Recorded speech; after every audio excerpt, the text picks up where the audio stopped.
según se acordó, el orden de participación, en primer lugar, será para la Defensoría de los Derechos de las Niñas y Niños y Adolescentes de Argentina. Adelante. Buenos días a todos, a todas.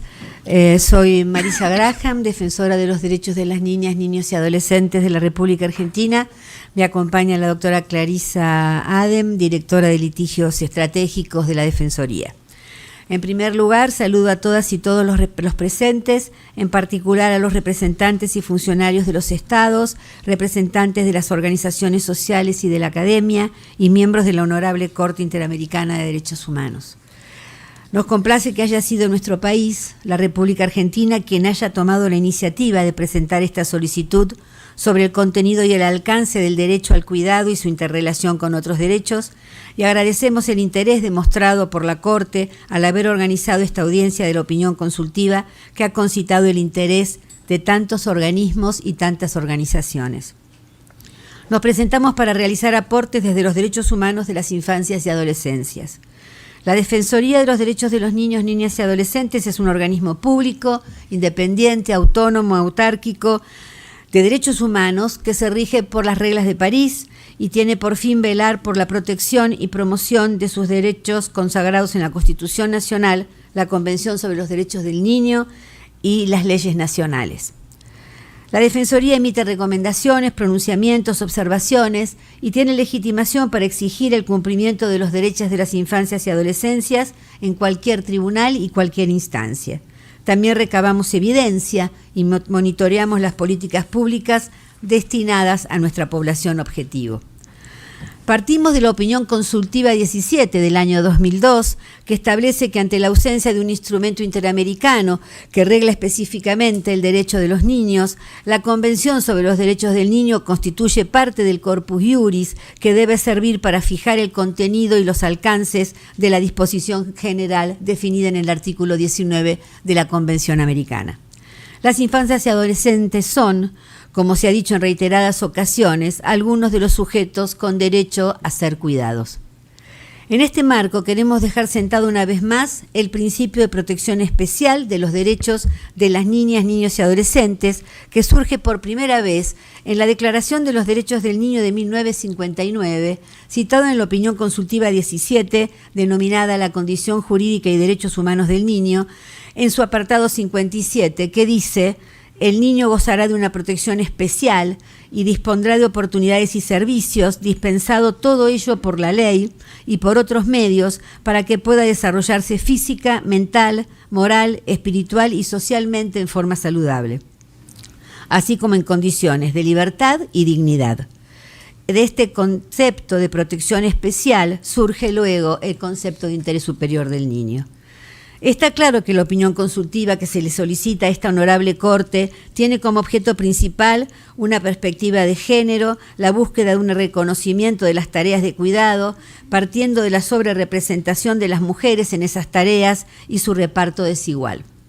Históricamente ha existido una suerte de tensión entre ambas premisas, el principio de protección especial y la perspectiva de género. ¿Cómo compatibilizar los derechos de los que deben ser cuidados con los derechos de las y los que cuidan? Esa es la gran pregunta. Tal vez ayude a recordar que el pater del derecho romano era el dueño de su esposa, de sus esclavos y esclavas, sus hijas e hijos y de los bienes de todos ellos. También tener presente las constituciones de los estados-nación que fueron escritas por hombres, extranjeros, propietarios, blancos y adultos. Ergo, las mujeres, nuestros pueblos originarios y afrodescendientes, los trabajadores y las niñas, niños y adolescentes fuimos expresamente excluidas de ese pacto fundante. La Constitución nuestra primera Constitución del año 1853, en su preámbulo dice: y para todos los hombres que quieran habitar el suelo argentino, y no habla de aquellos que ya lo habitaban. Está claro que las mujeres hemos avanzado mucho en el reconocimiento de nuestros derechos, pero la pandemia nos demostró que aún las niñas, niños y adolescentes no tienen el mismo reconocimiento. Son 1/3 de la población mundial y aproximadamente 1/3 de la población de nuestros países.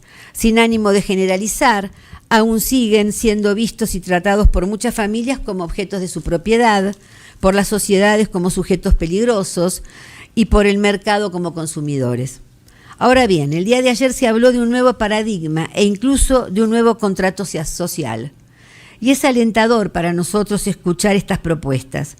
Pero para ello es necesario no solo modificar los patrones socioculturales de conducta de hombres y mujeres, tal como establece el artículo 8 de la Convención de Belén do Pará, sino también patrones socioculturales que no terminan de incluir a este nuevo sujeto niña-niño que parece haber irrumpido más recientemente. Para avanzar en el reconocimiento del derecho de infancias y adolescencias, este nuevo contrato social debe incluir un diálogo intergeneracional. Deben ser hablados y deben ser escuchados. La reclaman cada vez que las y los convocamos y debe incluir la voz de niñas, niños y adolescentes en todos los espacios públicos y privados, las familias, la escuela, las instituciones, las organizaciones, entre otros. En efecto, el derecho a cuidar y a ser cuidado y el autocuidado es un derecho que se vincula a muchos otros, que ofrece una mirada integral entre las generaciones. Si no es así, quedará sesgado a una mirada adultocéntrica y ellas y ellos volverán a quedar afuera. ¿Será posible abordar el cuidado teniendo en cuenta los derechos de los niños, niñas y adolescentes y los derechos de las mujeres, que son aquellas que se hacen cargo? Considerar el sujeto que cuida como el sujeto de cuidado, es decir, contemplar no solo cómo los estereotipos de género afectan el reparto desigual de las tareas de cuidado, sino también cómo esa distribución perpetúa estereotipos que impactan en la organización social de las familias e inciden en el ejercicio pleno de los derechos de niñas, niños y adolescentes. Nosotras no solo creemos que sea posible, sino que es imprescindible. Porque, por ejemplo, en la República Argentina, el trabajo doméstico intensivo es el 18,6% entre las chicas y el 8,5% entre los varones. Se desprende de estos números la reproducción de estos estereotipos. En este punto, la agenda de los niños, niñas y adolescentes y la agenda de las mujeres se encuentran y necesitan un abordaje de conjunto. Cuando se habla de cuidado se tiende a poner el foco en la primera infancia y está bien que así sea. Aquello que no se acumula durante esta etapa será luego un déficit en el desarrollo integral. Desde la Defensoría venimos recomendando sobre la necesidad de garantizar cobertura, financiamiento y calidad para espacios de cuidados para las más pequeñas y los más pequeños. Sin embargo, trayendo la famosa frase de Sartre, somos lo que hacemos con lo que hicieron de nosotros. Esos déficits pueden ser revertidos si continuamos protegiendo y cuidando en la segunda infancia y sobre todo en la adolescencia. El derecho al cuidado que tienen las infancias y adolescencias implica también reconocer y acompañar sus procesos de autonomía, con los apoyos que sean necesarios en cada caso y en cada etapa. A mayor autonomía, menor representación, pero nunca menos protección. En el documento que presentamos oportunamente, teniendo en cuenta la vulnerabilidad esencial de las niñas, niños y adolescentes y reconociendo la interseccionalidad de vulnerabilidades existentes, identificamos cuáles son aquellos grupos históricamente discriminados y propusimos avanzar en promover su derecho al cuidado en términos de igualdad. En particular, niñas y niños que viven en hogares bajo la línea de la pobreza y pobreza extrema, niñez indígena, con padecimientos en salud mental, con discapacidad, niñas migrantes sin cuidados parentales, en situación de calle, miembros de la comunidad LGBTIQ+, madres niñas, matrimonios infantiles o uniones tempranas, maternidades y paternidades adolescentes, víctimas de violencias o abuso, de trata, de compraventa con fines de adopción, entre otros. Ahora bien, aprovechamos esta oportunidad para compartir, de acuerdo con nuestra conceptualización de las infancias, que no hay niñas y niños diferentes. No podemos sectorizar a las infancias y adolescencias. Ello nos llevaría a fragmentar aún más las políticas públicas que se destinan a ellos y ellas. Por ejemplo, los niños en situación de calle no son otros niños, no son otras niñas, como objeto de conocimiento distinto del colectivo de niñas, niñas y adolescentes. A la hora de cuidar, hay que tener en cuenta su situación de vulnerabilidad y su particularidad o condición, sin perder de vista que sigue siendo una niña, un niño o un adolescente. Desde nuestros inicios, hace 4 años, nos hemos ocupado de mencionar siempre a los niños, niños y adolescentes en y con sus familias, porque las personas que cuidan, en su gran mayoría mujeres, 94% de las perceptoras de la asignación universal por hijo en la República Argentina son mujeres, viven de esas mismas y en esas mismas condiciones. ¿Es lo mismo cuidar y criar en una vivienda sin acceso al agua segura y sin saneamiento? ¿En qué contexto se desarrollan los cuidados? Cuando medimos pobreza infantil, decimos que X% de niños viven en hogares bajo la línea de pobreza. Está claro que el problema al que nos enfrentamos es mucho más agudo en las familias más pobres, pero eso no significa que el derecho a ser cuidado, a cuidar y a autocuidarse no cruce de manera distinta y desigual a todas las clases sociales. Todos los organismos internacionales y el Corpus Juris de Derechos Humanos regional y universal reconocen a la familia como núcleo privilegiado para el cuidado de las y los niños. El artículo 17 de la Convención Americana de Derechos Humanos establece la protección de la familia. La Convención de los Derechos del Niño pone la obligación del cumplimiento de los derechos de los niños, niñas y adolescentes en la familia, la sociedad y el Estado. El artículo 7, en su apartado 1, establece que los niños tienen derecho a conocer a sus padres y a ser cuidados por ellos. El artículo 9 de la Convención establece que los niños deben ser separados, no pueden ser separados de sus padres en contra de su voluntad. El artículo 18 dice que ambos padres tienen obligaciones comunes en lo que respecta a la crianza y el desarrollo del niño, y los estados partes presentarán la asistencia apropiada para el desempeño de sus funciones en lo que respecta a la crianza del niño y velarán por la creación de instituciones, instalaciones y servicios para el cuidado de los niños. Tomo en cuenta aquí que la Convención sobre los Derechos del Niño siempre habla de niño y no de niño o niña por la traducción del inglés al español.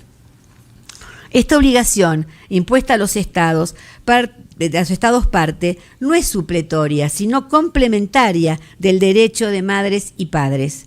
En nuestra opinión, surge de la Convención de los Derechos del Niño, contenido del artículo 19 de la Convención Americana, el derecho humano autónomo a cuidar y ser cuidado, en el caso de las niñas, niños y adolescentes, por sus familias y la obligación de los estados de garantizar ese derecho. Señora representante, ha concluido su tiempo. Le doy un minuto para que pueda finalizar su exposición. Muchas gracias.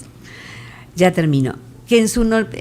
Sugerimos que la opinión consultiva inste a los estados parte a que adopte prestaciones positivas tales como que en su normativa interna establezca la igualdad en el deber y el derecho al cuidado entre las y los progenitores, que las tareas de cuidado realizadas por la progenitora tengan valor económico y sea considerado como un aporte a su manutención, que fijen estándares mínimos del derecho humano al cuidado, que se cree un sistema integrado de cuidados basado en la responsabilidad concurrente de familia, sociedad y Estado, que implemente políticas públicas que garanticen condiciones materiales de vida digna de ellas, de ellos y sus hijas e hijos, que se cree espacios de cuidado garantizando calidad, cobertura y financiamiento, que genere espacios de escucha respetuosos de los derechos de niñas, niños y adolescentes en la escuela, clubes, espacios comunitarios donde transcurren sus vidas. Muchas gracias.